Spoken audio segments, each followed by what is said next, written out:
Hey guys, welcome back to Hunter's Garage Gym. Today I want to talk to you about assessments, what my assessment process is, and this is what every new gym member, this is the first thing they do when they come in.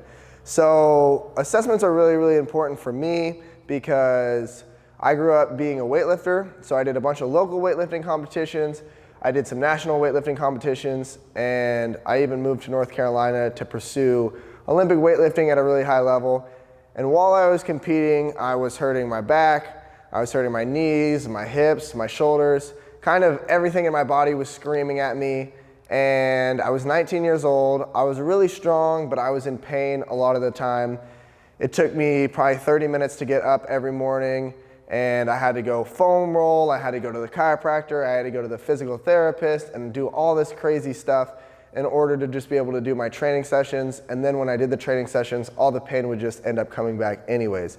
So for me, this was all about how do I find how to move my body correctly? How do I find what muscles I'm missing and what weaknesses I have so that I can make it so I'm not hurting myself and lifting improperly every time I go to the gym.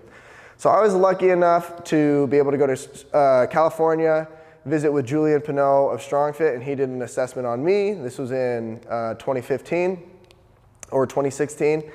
And since then, I've started doing assessments on my own. I've done about 125 assessments on people, and I've been able to help people with their own back pain, their own hip pain and shoulder pain, as well as emotional and physical traumas, anxiety and depression, and just being able to understand people, find out where my clients are coming from, and be able to make a very personalized experience and help them the most that I can.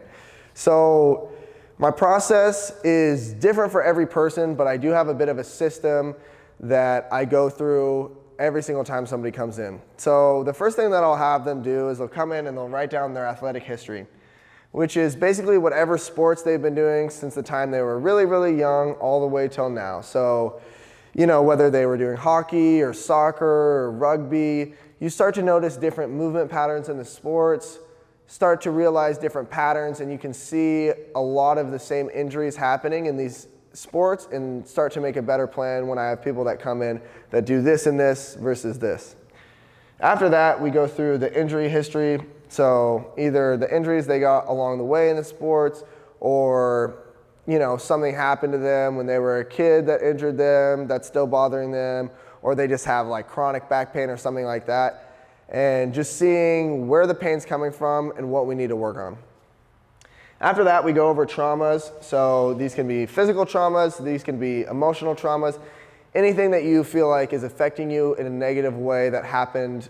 It doesn't necessarily have to be something that happened a really, really long time ago, but a lot of times, you know, people have issues that happened either when they were kids or young adults that they're still carrying with them and they haven't been able to express. And I want this to be a place where people can express their emotions. We can talk about things. That's as deep as you want to make it. We don't have to go super deep. We can go really deep. It's just depending on you. After that, we have a little bit of a baseline of where the person is, and we go on to the eye test. So for the eye test, I have people hold a plate over their head with straight arms, and I start to notice what muscular imbalances they have and what I see immediately. So either one trap might be raised towards the ear, or one lat's looking wider than the other. They're shifting at the hips, whatever it is. And we might do, based on that, a few different eye tests where I'm just looking at different movements.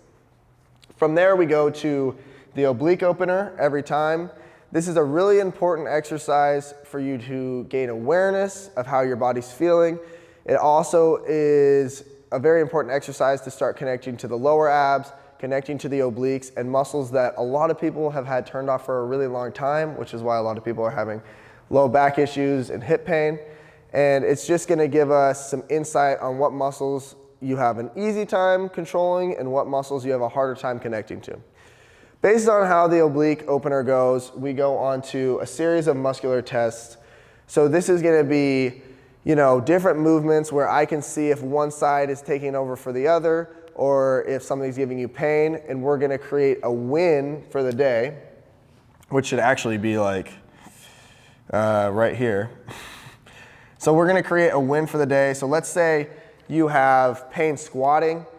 We're gonna get you in that day to do some form of a squat without pain. Or if you have pain picking something up from the ground, we're going to, in that day, give you some form of deadlifting without pain. Now, it might be with a medicine ball, it might be with a sandbag, it might not be a 400-pound barbell, but just starting with those baby steps and being able to do the movements without pain is so important. And then you can build on that, because if you're not in pain while you're training, that means you can go back to the gym, you're happy to go back to the gym, you can work on what you want to work on.